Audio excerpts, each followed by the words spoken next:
O título da mensagem de hoje é Água da Vida. Vamos falar sobre a água da vida hoje.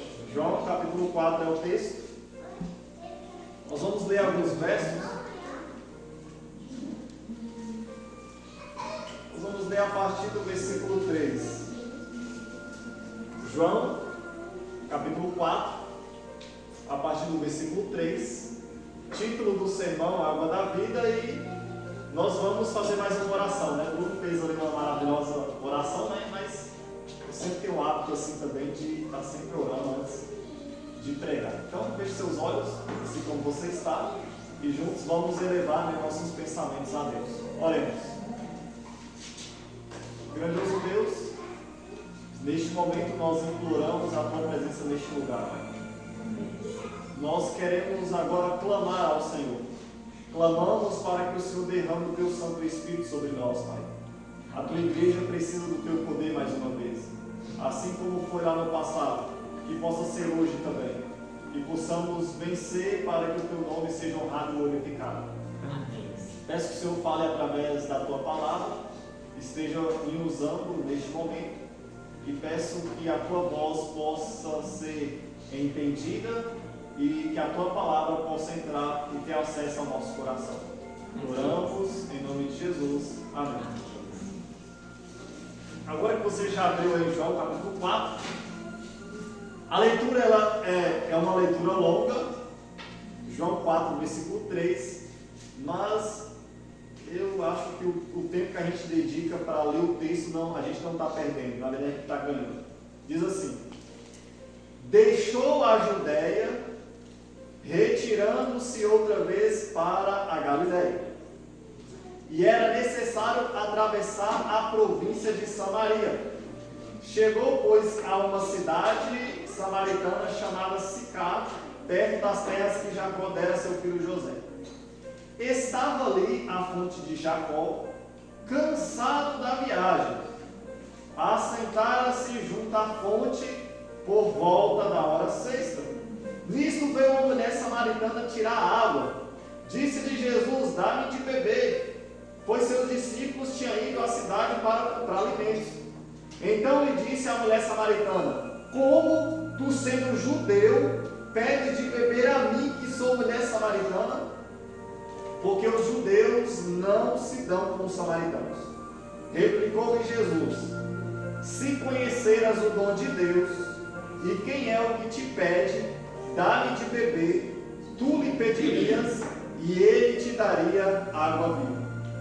Respondeu-lhe ela: Senhor, tu não tens com que tirar, e o poço é fundo. Onde, pois, tens a água viva? És tu porventura maior do que Jacó, nosso pai, que nos deu do poço, do qual ele mesmo bebeu, e bem assim seus filhos e seu gado?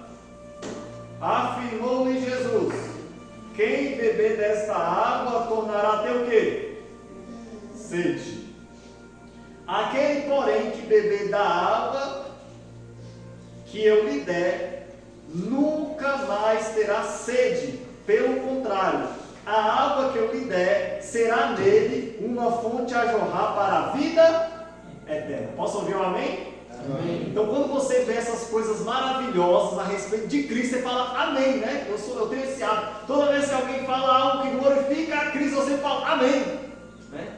Por quê? Porque assim seja, né? Às vezes a gente é tão frio que a gente não sabe nem falar um amém mais, né? Eu admiro aqueles pentecostais, né? Todas as vezes que falam assim, Jesus é lindo, o que eles falam? Glória a Deus! Né?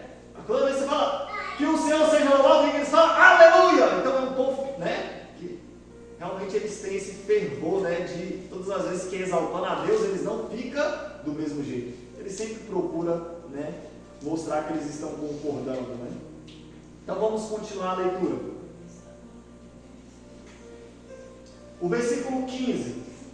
Olha a resposta agora da mulher. Disse a mulher: Senhor, dá-me desta água para que eu não mais tenha sede, nem precise vir aqui buscá-la. Disse-lhe Jesus: vai, chama teu marido e vem cá. Ao que respondeu a mulher: não tenho marido. Replicou-lhe Jesus: bem disseste, não tenho marido, porque 5 já tivestes, e esse agora que tens não é teu marido. Isso disseste com verdade. 19. Senhor disse à mulher: vejo que tu és profeta. Nossos pais adoraram neste monte. Vós, entretanto, dizeis que em Jerusalém é o lugar onde deve adorar. Disse-lhe Jesus: mulher, podes crer-me que a hora vem, quando nem neste monte, nem em Jerusalém adorarás o Pai. Vós adoreis o que conheceis, nós adoramos o que conhecemos, porque a salvação vem dos judeus. Mas vem a hora, e já chegou, em que os verdadeiros adoradores adorarão o Pai em espírito e em verdade, porque são estes que o Pai procura para seus adoradores. Deus é espírito, e importa que seus adoradores o adorem em espírito e em... Amém? Amém. Isso é algo muito maravilhoso. E agora o versículo 25, a mulher responde: e respondeu a mulher, que há de vir o Messias, chamado Cristo. Quando ele vier, nos anunciará todas as coisas. Disse-lhe Jesus: sou eu que falo contigo. Neste ponto chegaram os discípulos. Vamos pular para o versículo agora 28. Quando a mulher deixou o seu campo, foi à cidade e disse àqueles homens: vinde comigo e vede um homem que disse tudo o que tenho feito. Será este porventura o Cristo? Saíram, pois, da cidade e vieram ter com eles. Versículo 31. Nesse interim, os discípulos lhe rogaram, dizendo: mestre, come. Mas ele lhe disse: uma comida tenho para comer que vós não conheceis. Diziam então os discípulos uns aos outros: ter-lhe-ia porventura alguém trazido o que comer? Disse-lhe Jesus: a minha comida consiste em fazer a vontade daquele que me enviou e realizar a sua obra. Amém? Amém. Louvado seja o Senhor por isso. E agora o versículo 39, ele é o desfecho final dessa história, né? Olha o que diz. Muitos samaritanos naquela cidade creram nele, em virtude do testemunho de quem? Da mulher, que anunciara: ele disse tudo quanto tenho feito. E o verso 40, vindo pois os samaritanos ter com Jesus, pediram-lhe que permanecesse com eles e ficasse ali 2 dias. Muitos outros creram nele por causa da sua palavra. E diziam-lhe a mulher: já agora não é pelo que disseste que nós cremos, mas porque nós temos ouvido e sabemos que este verdadeiramente é o Salvador do mundo. Amém? Glória a Deus por isso, não é mesmo? Ele realmente é o Salvador de todo mundo, não há outro.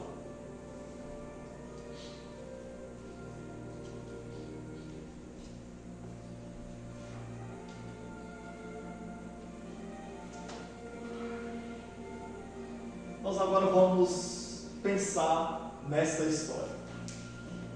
Eu gostaria de começar o nosso sermão. Eu acho que lógico que a gente já começou com a leitura, né? Mas começar a nossa conversa aqui com uma pergunta, né? Por que os judeus odiavam tanto os samaritanos e vice-versa, né? Por que será que eles se odiavam tanto naquela época? Para você entender mais ou menos o que estava acontecendo lá, eu quero falar do que está acontecendo aqui. Judeus e samaritanos eram mais ou menos, como os eleitores de Bolsonaro e os eleitores de Lula. Eles se amam? Eles se suportam? Não. Essa turma não dá para conviver no mesmo ambiente, não é mesmo? Mais ou menos aí corintiano e palmeirense. Aqui na Bahia a gente não sabe muito bem a respeito dessa rivalidade, mas lá em São Paulo a guerra é grande, rola até morte. Então, era mais ou menos o que estava acontecendo naquela época. Era um povo rival. Eles não se suportavam. Eu quero trazer aqui para vocês 3 motivos que fizeram os judeus odiar os samaritanos. Primeiro motivo. Vocês sabem quem eram os samaritanos? Os samaritanos eram israelitas. Eles também, assim como o judeu, eram descendentes de quem? De Abraão. Ué, não era para eles se amar? Mas eles se odiavam. Eu vou explicar por quê. Os samaritanos, eles eles começaram a se afastar de Deus cada vez mais e mais. Aí Deus permitiu que a Síria destruísse a cidade de Samaria. E os samaritanos que sobreviveram foram levados e espalhados para outros povos pagãos. Aí o que os samaritanos fizeram? Eles começaram a casar com esses povos e tiveram filhos com eles. E agora o judeu dizia que os samaritanos já não tinham sangue puro. Eles já não eram uma raça pura. Porque os judeus eram muito nacionalistas. E esse foi o primeiro motivo que os judeus odiavam os samaritanos. Porque já não era uma raça pura. Segundo motivo, lembra Neemias e o povo judeu construindo os muros de Jerusalém? Lembra da história? Foi fácil? Não foi, né? Como é que era naquela época? Neemias e os trabalhadores, o texto bíblico dizia que eles trabalhavam com uma mão só. Tem algumas pessoas aqui que sabem fazer, né, um trabalho de pedreiro aí. Maltazinho, Bruno, Laurez. Levantar uma parede usando só uma mão é fácil? Não é, né? Usando as duas já não é fácil, porque não é todo mundo que sabe. Imagina usando uma, né? E a outra mão ele segurava o quê? Uma espada, né? Uma arma. Por que eles usavam? Então tá aqui, a colher de pedreiro numa mão, a espada na outra. Porque hora ou outra os samaritanos vinham para derrubar o que estava feito. Então esse foi o segundo motivo que os judeus odiavam os samaritanos. Porque os samaritanos dificultou muito a construção dos muros de Jerusalém. E o terceiro motivo, né? E foi a gota d'água. Certa vez, alguns samaritanos extremistas, fanáticos, eles invadem o templo de Jerusalém e eles jogam ali alguns esqueletos, alguns cadáveres. E agora foi a gota d'água. Quando um samaritano ia passando na rua, o judeu ele ia para o outro lado da rua. Por quê? Porque para ele o samaritano não valia nada, era emprestado. Para você ter ideia, sabe qual era a coisa que o judeu mais admirava? A coisa que o judeu mais admirava era, adivinha só? Ele mesmo, né? A coisa que eu mais admiro sou eu mesmo. Era assim que o judeu, era a mim que o judeu daquela época. A coisa mais importante da minha vida sou eu mesmo. Depois, os filhos do sexo masculino. Depois, outro judeu. Depois, os estrangeiros. Depois, as crianças. Depois, as mulheres. Depois, os servos, os empregados. Depois, os animais. E por último, quem era? Adivinha só? Os samaritanos. Então já viu aquele ditado: fulano vale menos do que um cachorro? O judeu, o samaritano valia menos que um cachorro. Para ele, todos os animais estavam superiores aos samaritanos. E agora, nós podemos entender a maravilhosa reação da mulher no encontro que teve com Jesus. O texto bíblico diz que Jesus estava viajando e já era por volta do meio-dia, né? E Jesus estava sentado à beira do poço e ele mandou os discípulos ir numa cidade vizinha comprar comida.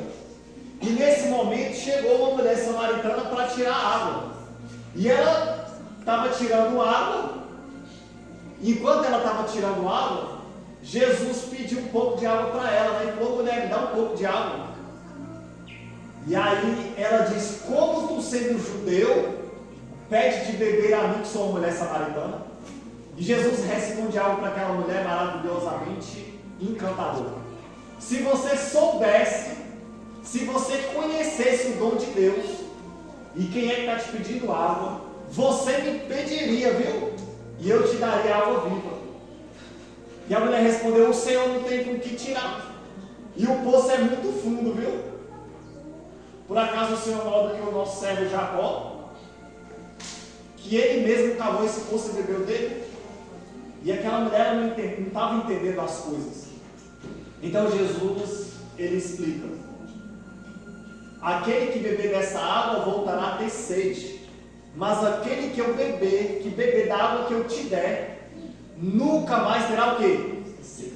Pelo contrário, a água que eu lhe der será nele uma fonte a jorrar para a vida eterna. Amém?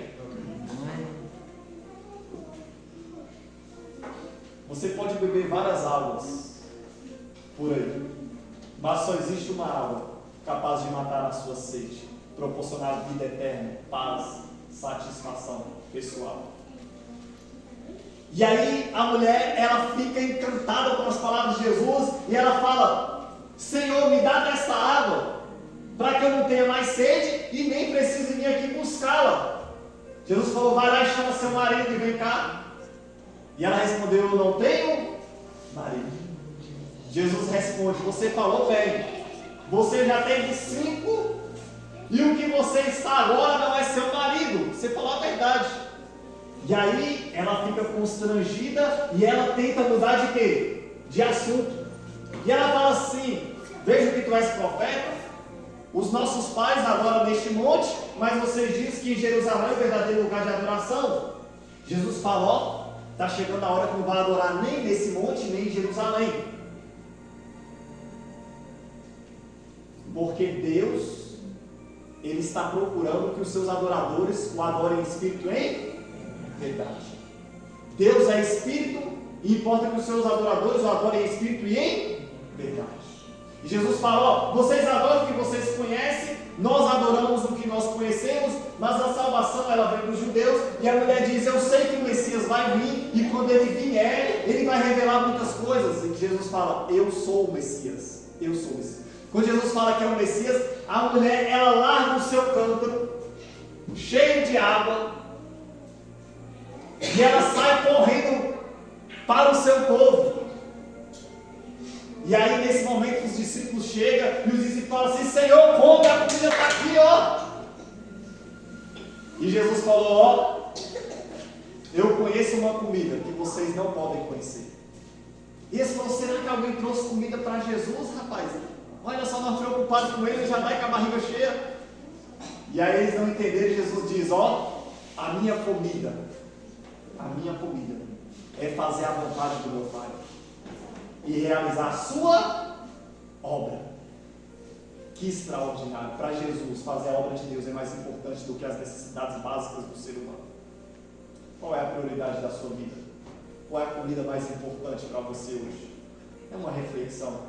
Mas, voltando para a mulher samaritana, ela chega no seu povoado e falou: ó, eu encontrei um homem aí que revelou coisas ocultas da minha vida, será ele o Messias? E a Bíblia, ela termina dizendo que eles vieram até Jesus, eles imploram para Jesus ficar 2 dias com eles, Jesus fica, Jesus prega, e aí o texto diz que muitos creram por causa do testemunho da mulher, muitos outros creram por causa da palavra de Jesus, e o texto termina dizendo que as pessoas falando para a mulher, né, os cidadãos daquela cidade: ó, nós já acreditamos não somente por causa do seu testemunho, mas porque nós temos visto e ouvido que verdadeiramente Ele é o Salvador de todo o.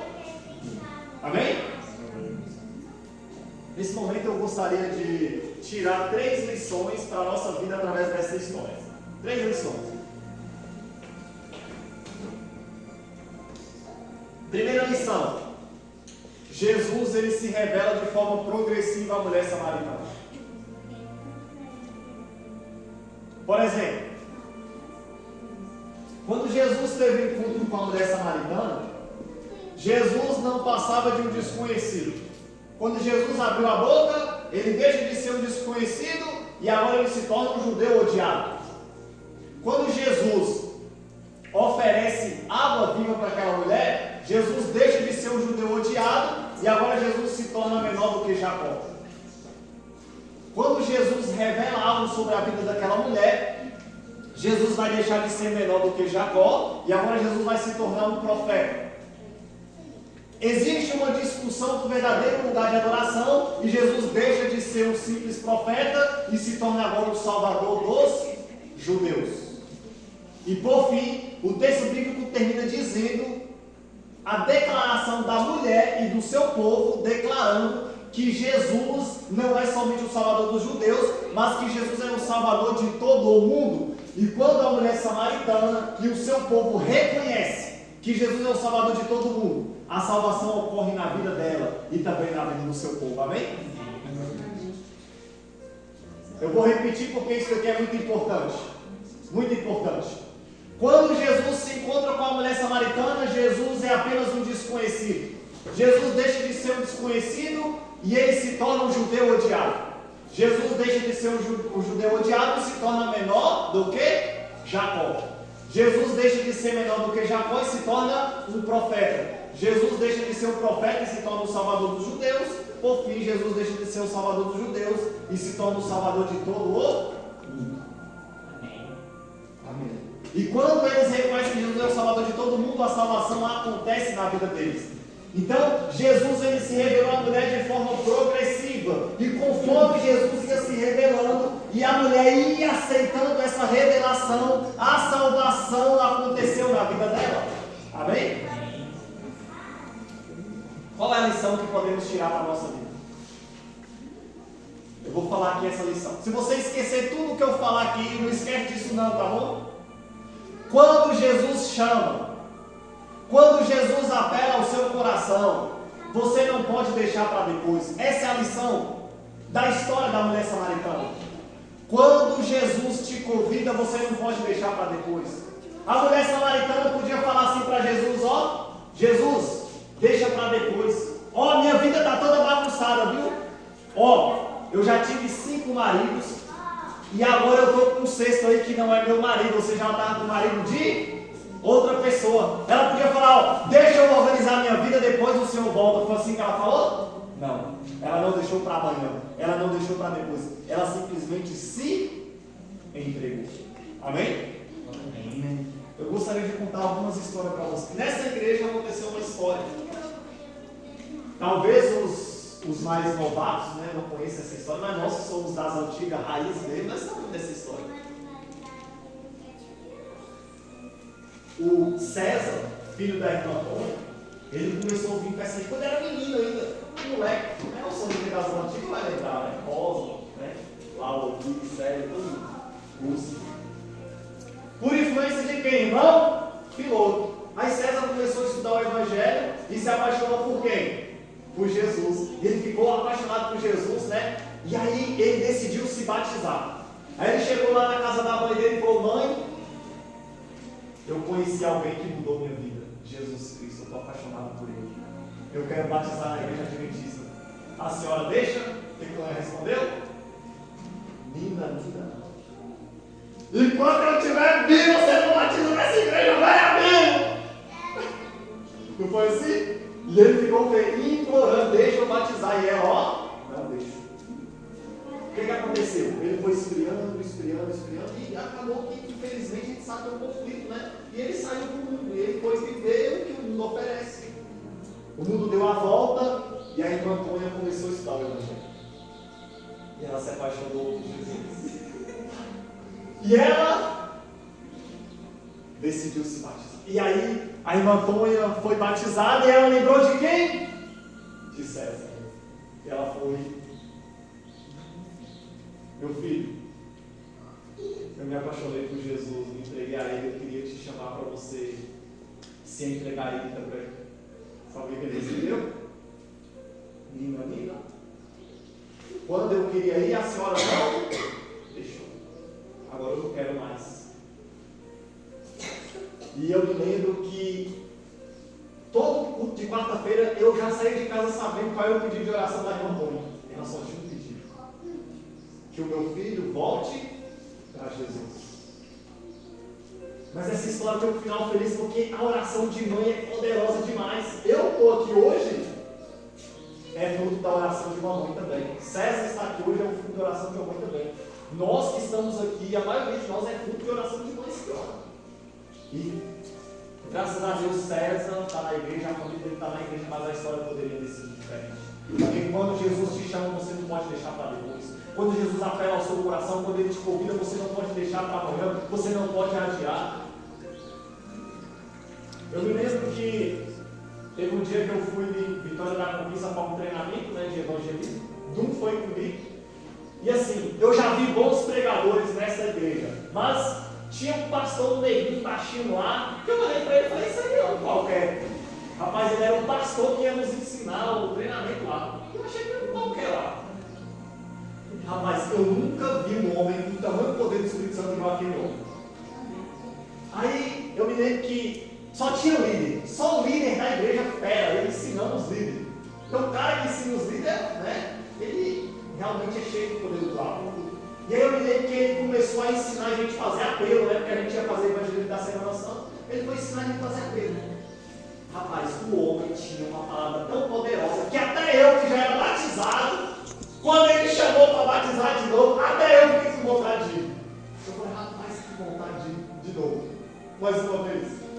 E eu sei que ele falou, você que está com a vida destruída, longe de Jesus, você que se afastou, Jesus te convida, pode vir aqui. Não, eu lembro como se fosse uma mulher loira, se levantou e foi. Estava do meu lado, quase que eu fui junto com a mulher. E aí a mulher foi e falou, estou aqui, eu quero me batizar. Rapaz, nem ele acreditou, porque aquilo não era sério, né? Era só um ensinamento, uma ilustração. Ele é sério, ela é. Eu estou afastado do caminho do Senhor, isso que você falou foi para mim. E aí eu mesmo, estou aqui, pode me batizar. Ele olhou para os quatro lados, não tinha banho batismal. E agora? Tinha uma caixa velha de milho jogada lá, toda suja, trouxe aquela casa, fez a limpeza na caixa. Ele falou, um problema aqui. A caixa está aqui, vai estar vazia. Precisamos encher essa caixa. Sabe aquele saco plástico transparente? Deu um para cada evangelista e falou, agora vocês vão correr atrás de água. Se a gente ia no banheiro e voltava com água, nunca vi uma caixa ser mexida tão rapidamente. E para a honra e glória de Deus, aquela mulher nasceu de novo. Aquele pastor poderia falar para ela assim, ó, qual é a sua igreja? No próximo culto eu vou lá batizar você. Ele poderia, não poderia? Mas aquele homem é um homem santo, um homem cheio de sabedoria, e ele sabe que quando Deus chama, quando Deus apela ao nosso coração, nós não podemos deixar para depois, não podemos deixar para amanhã. Eu já vi pessoas com a ficha de batismo preenchida e o inimigo fazer coisas para impedir o nascimento, a salvação. Porque quando Jesus chama, a gente não pode deixar para depois. Estou pregando para alguém que está deixando para depois. Não é hoje, mas é amanhã. Quem sabe um dia. É para você que Jesus está falando. Você não pode deixar para depois. Você não pode deixar para amanhã. Porque o amanhã, ele é especialista em ser tarde demais. Quantas pessoas vão estar perdidas pelo simples fato de ter deixado para amanhã, de ter deixado para depois? O que vai levar pessoas para o inferno não é o pecado, porque todos nós pecamos, mas é o simples fato de ter deixado para depois, para amanhã. Tudo que Satanás quer é que você dá um tempo para ele, viu? Tudo que Satanás quer é que você dá mais um tempinho para ele destruir sua vida. Mas você precisa fazer o que precisa ser feito. Você precisa se entregar. Agora. Hoje. E assim como aquela maluca loira lá que se levantou e quase levantei com ela, eu quero me entregar hoje também. Sabe por quê? Não é porque eu estou pregando aqui que eu sou melhor que você. Na verdade, eu fico com sede também, como aquela mulher samaritana. Eu quero nascer de novo, eu quero me entregar de novo, eu quero beber dessa água de novo. Sabe por quê? Porque só ela pode nos saciar de verdade. É interessante que quando Jesus pediu algo para a mulher samaritana, ela pensou que Jesus queria se casar com ela. Ela entendeu errado, né? No português não dá para entender direito. Por quê? Porque no português diz assim, como tu sendo judeu pede de beber a mim que sou mulher samaritana? Mas no original, hebraico diz assim, né? Grego, aliás, diz assim, como tu sendo judeu pede de beber aqui comigo? O texto dá a ideia de um lugar, porque ela pensou que Jesus estava fazendo um pedido de casamento. Porque os principais casamentos do judaísmo aconteceram junto ao poço. Foi assim com Jacó e Raquel, Moisés e Zipa, e também Isaac, né? E Rebeca. E a narrativa bíblica é o mesmo. Um estrangeiro está longe do seu povo, ele tem sede, aparece uma moça daquela terra para tirar água, ele lhe pede água, ela lhe dá água, ele Ele faz o pedido de casamento, ela vai até o povo dela vem até ele, o pedido de casamento é aceito. Vamos olhar para Jacó. Jacó está fugindo de quem? Do seu irmão Esaú. Ou seja, Jacó é um estrangeiro naquela terra. O que Jacó tinha? Sede. Aparece uma moça daquela terra para tirar água, aí Jacó pediu água para ela. Ela lhe deu água. Ele fez o pedido de casamento, ela foi até o povo dela veio até ele, o pedido de casamento foi aceito. Moisés está fugindo de quem? De Faraó. Ele tem muita sede. É um estrangeiro naquela terra, aparece uma moça para tirar água, ele pede água, ela bondosamente lhe deu água, ele faz o pedido de casamento, ela corre até o povo dela vem até ele, e o pedido de casamento foi aceito. O mesmo aconteceu com Isaac e Rebeca, embora foi o servo dele, né, Eliezer, que foi buscar a moça. Agora eu queria chamar a sua atenção para a narrativa bíblica do encontro de Jesus com a mulher samaritana. Jesus está muito longe do seu povo, né? Então, portanto, ele é um estrangeiro naquela terra. Jesus, ele tem o quê? Ele tem sede. Aí aparece uma moça daquela terra para tirar água. Então, Jesus pede água para ela. Ela deu água para ele, porque o Espírito disse que ela deixou o seu campo. Jesus fez um pedido de casamento. Ela correu até o povo dela veio até ele, e o pedido de casamento foi aceito. Amém? Amém. Obviamente, Jesus não queria casar com aquela mulher como nós nos casamos hoje. Porque na Bíblia casamento significa salvação. Eu só vim aqui fazer uma única coisa. Jesus falou: Rafael, vai naquela igreja porque você precisa falar para aquela pessoa que eu preciso me casar com ela. E Jesus está falando isso para você. Jesus está falando isso para você, meu irmão. Ele quer se casar com você, ele quer salvar você. Porque não existe nada mais belo, não existe nada que ele mais ama em todo o universo do que ele te ama e ele te deseja. Aí eu acho tão incrível essa história, porque quando a gente vai escolher alguém para casar, a gente sempre escolhe a melhor pessoa, né? A gente escolhe a mais bonita, a mais cheirosa, a mais meiga, a mais educada, a mais inteligente, não é assim? Aqui vem da melhor família. Eu mesmo, quando fui escolher alguém para casar, você acha que eu escolhi qualquer um que passou por aí? Não. Eu falei, se é para casar, eu vou escolher a melhor. E eu comecei a procurar. E eu falei, Senhor, acho que essa pessoa não existe não. Acho que é só na minha imaginação. Até que chegou um dia que eu vi ela passando.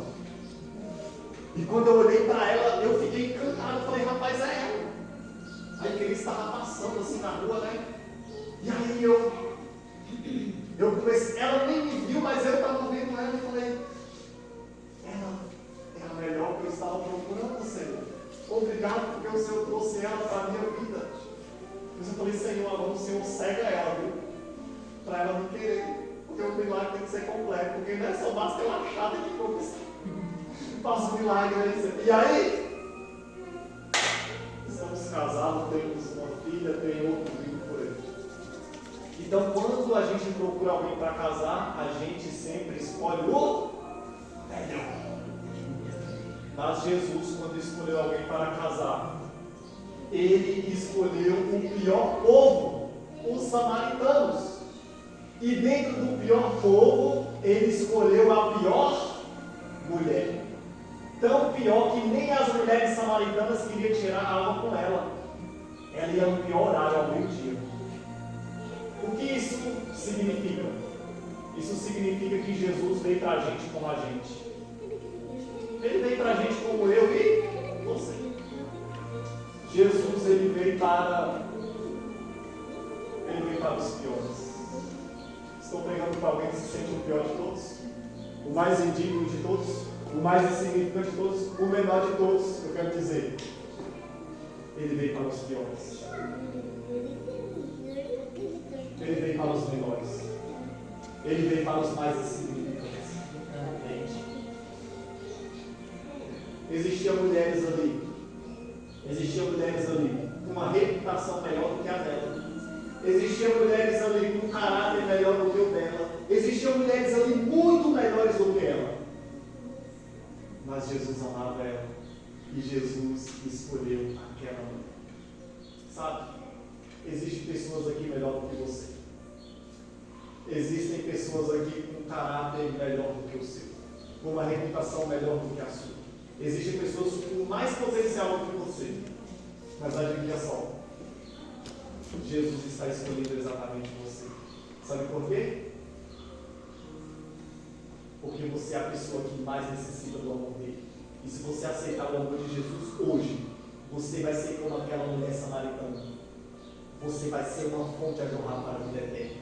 E aquela mulher sozinha levou uma cidade inteira aos pés de Jesus. Por quê? Porque decidiu aceitar Jesus como seu Salvador.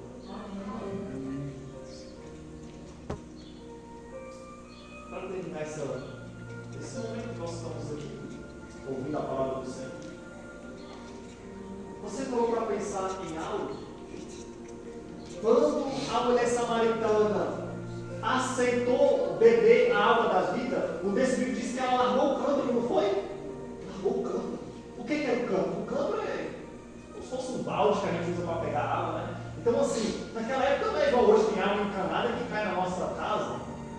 Todos os dias ao meio-dia ela pegava a água, o consumo de casa. No outro dia, ao meio-dia, ela voltava a buscar água. No outro dia, a mesma história. Então, o cântaro era o seu bem maior.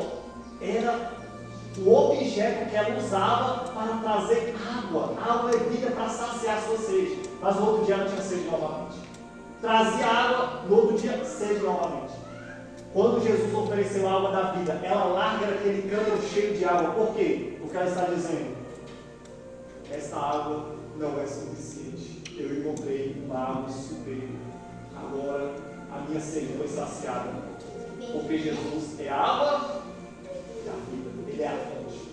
E ela bebeu a água da vida. Sabe, eu quero dizer para você com todo carinho. Assim como aquela mulher, nós temos uma sede dentro de nós. Estou mentindo? Todos nós temos uma sede. Todos nós temos um vazio dentro de nós. Sabe? Um vazio profundo. E ele é doloroso. Eu sei como que é. E muitas vezes a gente vai nas fontes desse mundo procurando preencher esse vazio. A gente vai nas fontes desse mundo procurando beber águas para matar essa sede. Mas quanto mais você bebe algo que o mundo oferece, quanto mais você busca essas águas, a sede no outro dia se torna ainda maior. Só existe alguém que pode preencher esse vazio. Só existe alguém que pode proporcionar uma água capaz de matar essa sede. E esse alguém é Jesus. O que significa água da vida? Na vida, a água da vida é o símbolo do Espírito Santo. Amém? Amém. Você quer preencher esse vazio? Você quer matar essa sede? Hoje Jesus está te oferecendo o que o céu tem de melhor. Ele está te oferecendo a água da vida. Ele está oferecendo o Espírito Santo. Você pode morar na casa mais bonita do Mandacaru. Você pode andar no carro mais bonito do Mandacaru. Você pode ter o melhor emprego do Mandacaru. Mas se você não tiver o Espírito Santo na sua vida, você não vai ser feliz. Porque nada desse mundo é capaz de trazer satisfação para o seu coração. Mas se você morar no pior barraco do Mandacaru, se você andar a pé, comendo o pior poeira dos carros que passam, mas se você tiver o Espírito Santo no seu coração, você vai ser feliz. Porque a felicidade não são coisas, é uma pessoa, é o Espírito Santo. Só Ele pode proporcionar isso. Quantos aqui hoje deseja beber dessa água viva que o céu está nos oferecendo? Levante a sua mão. Nesse momento a Stephanie vai cantar para a gente encerrar o nosso culto. Enquanto ela canta, que você possa agradecer a Deus porque hoje você encontrou a água da vida. Amém?